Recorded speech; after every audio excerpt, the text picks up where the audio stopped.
బాబాయ్ ప్లాట్ ఎక్కడ కొన్నారు? తాతయ్య బాబాయ్ మీకు నచ్చిన చోటే కొన్నారు. అంటే ఎస్ స్క్వేర్ ఎస్ ఇన్ఫ్రాకాన్ లోనా? S square S Infracon. Kanaka Mahalakshmi అమ్మవారికి ఈ ప్రపంచంలో ఎక్కడా లేదనుకుంటా ఒక అమ్మవారిని ఇంత దగ్గరగా వెళ్ళి భక్తులు స్మరించి ఆవిడికి అభిషేకం చేసుకునే అంత అదృష్టం. సో ఎందుకు ఇంత అంటే అంత నిరాడంబరంగా ఉంటారు అమ్మవారు? అండ్ ఆ హస్తానికి ఏమైంది, ఆ చరిత్ర అని చెప్పండి మాకు.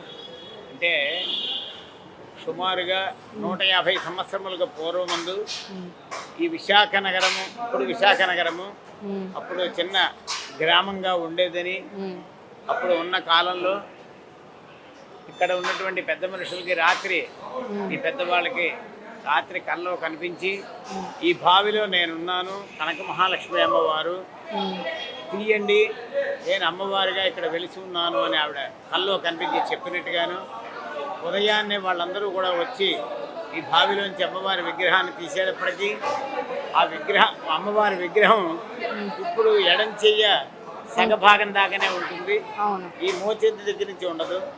ఇది మనం ప్రతిష్ఠ చెయ్యాలా మానాలా అంటే ఆగమ శాస్త్రం ప్రకారంగా మొత్తం సర్వాంగంగా ఉంటే కానీ ఏమీ భిన్నం, చేతులు కానీ పాదములు కానీ ఏమైనా భిన్నమైతే ఆగమ శాస్త్రం ప్రకారంగా అది ప్రతిష్టకి పనికిరాదు. కనుక ఏం చేయాలా ఏమిటని పెద్దవాళ్ళని బ్రాహ్మణులు ఆ కాలంలో అడిగితే వాళ్ళు సంశయంగా చూద్దామండి, ఒక నిమిషం, ఒక రోజు 2 రోజులు వెయిట్ చేయండి అని చెప్పేసి అట్టే పెట్టారు, ఆలోచించారు. ఆ రాత్రి మరి కల్లో కనిపించి అమ్మవారు కనిపించి, నేను ఇలాగే అమ్మవారిగా సగభాగమే ఉంటుంది, ఇక్కడ భాగం నాభిదాకానే ఉంటుంది విగ్రహం కూడాను, కనుక ఈ విగ్రహం ఎప్పుడు ఎలా దొరికిందో ఎలా ఉన్నానో అలాగే ప్రతిష్ఠ చేయండి, గుడి గోపురములు నాకేం అక్కర్లేదు, చక్కగా అందరూ కూడా సర్వజనులు అన్ని మతస్థులు అందరూ కూడా వచ్చి ముట్టుకుని అందరూ ఆబాల గోపాలు అంటే చిన్నపిల్లల దగ్గర నుంచి పెద్దవాళ్ళందరూ వృద్ధుల దాకా కూడా వచ్చి దండం పెట్టుకుంటూ ఉంటారు. అప్పటి నుంచి కూడా ఆవిడ ఆజ్ఞ మేరకు, ఆదేశాల మేరకు ఆవిడ అలా పెద్దవాళ్ళకి కల్లో కనిపించి చెప్పిందని, ఆ ప్రకారంగానే ప్రతిష్ఠ చేశారని, అది ఇంచుమించు 130-150 సంవత్సరాలకు పూర్వం జరిగింది ఇది అని చెప్తారు ఇక్కడ కథ. అదే అమ్మవారు ఉద్భవించినటువంటి బావిది, ఈ బావిలోనే అమ్మవారు మనకి లభ్యమైనటువంటి విషయము. ఈ ఉదకం అంటే నీరే మనకి అభిషేకానికి, ప్రసాదాలకి కూడా అన్ని కూడా చక్కగా అది వాడుతున్నారు. ఇప్పుడు ఇలా బావిలా లేదు కానీ దీన్ని మోటార్ వేసారా? లోపల మోటార్ అది చక్కగా. అమ్మవారికి ఇంకొక విశేషం ఏమిటంటే నవదంపతులు పెళ్ళైనటువంటి వాళ్ళు కానీ, మరి గృహప్రవేశం కానీ, ఏ శుభకార్యం జరిగినా కూడా శుభరేఖలు పట్టుకుని వచ్చి అమ్మవారి దగ్గర పెట్టుకుంటూ ఉన్నాం.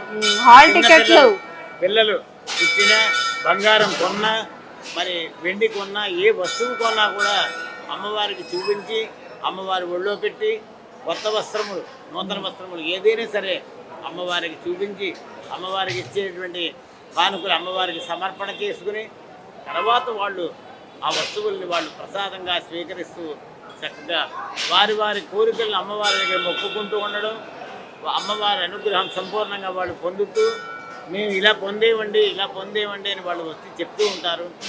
అంచేత ఆ ప్రకారంగా అమ్మవారి యొక్క అనుగ్రహంతో చక్కగా దినదినాభివృద్ధి అవుతూ ఎండోమెంట్స్ డిపార్ట్మెంట్ దేవాదాయ ధర్మాదాయ శాఖ పరిధిలో ఉంది అమ్మవారి కనక మహాలక్ష్మి అమ్మవారి దేవస్థానం. డిప్యూటీ కమిషనర్ గారు ఇక్కడ ఈవో గారు. అంచేత 4 వేదములు పారాయణ, మరి త్రికాల అర్చన, ఈ కార్యక్రమాలన్నీ కూడా వైదిక కార్యక్రమాలన్నీ జరుగుతూ ఉంటాయి. ఇది విశేషం అండి. ఇక్కడ అసలు ఎప్పుడైనా ఆలయం పైన ప్రాకారాలు కాకుండా గోపురం కట్టడానికి ఏమైనా ప్రయత్నించారా ఎప్పుడైనా? 1-2 సార్లు తర్వాత కాలంలో ప్రయత్నం చేశారని, ప్రయత్నం చేస్తే కూడా అది సగం దాకా వెళ్ళేటప్పటికి ఏదో ఒక ప్రమాదం రావడం, వాళ్ళు ఇబ్బందులు పాలవుతూ ఉండడం, గుడి కట్టడానికి కూడా ప్రయత్నం చేస్తే 91-92 ప్రాంతాల్లో కూడా మేము వచ్చిన తర్వాత కూడా ఈ ప్రయత్నం చేస్తే కూడా వాళ్ళు చాలా లేనిపోయినటువంటి ఇబ్బందులు పడడం, అది అమ్మవారి యొక్క శాసనంగా భావించి ఇంకా ఆ ఆలోచన విరమించుకున్నారు. అంచేత గుడి గోపురం అనేటువంటిది ఇప్పుడు మీరు గమనించే ఉంటారు, పైనుంచి సూర్యచంద్రులు అలా పడుతూ ఉంటారు, వర్షం వస్తే వర్షం పడుతుంది. అంచేత అమ్మవారు అందరూ కూడా అబాలగోపములము సర్వమతస్థులు సర్వజనులు అందరూ వచ్చి అమ్మవారిని ముట్టుకుని పాలు, కొబ్బరికాయలు, పసుపు, కుంకుమ నీళ్లు, పసుపు నీళ్లు ఇవన్నీ కూడా వేసుకుని అభిషేకం చేసుకుంటూ కుంకుమార్చన కార్యక్రమాలు చేసుకుంటూ జనదినాభివృద్ధిగా వారి వారి కోరికలు పొందుతూ ఉంటారు.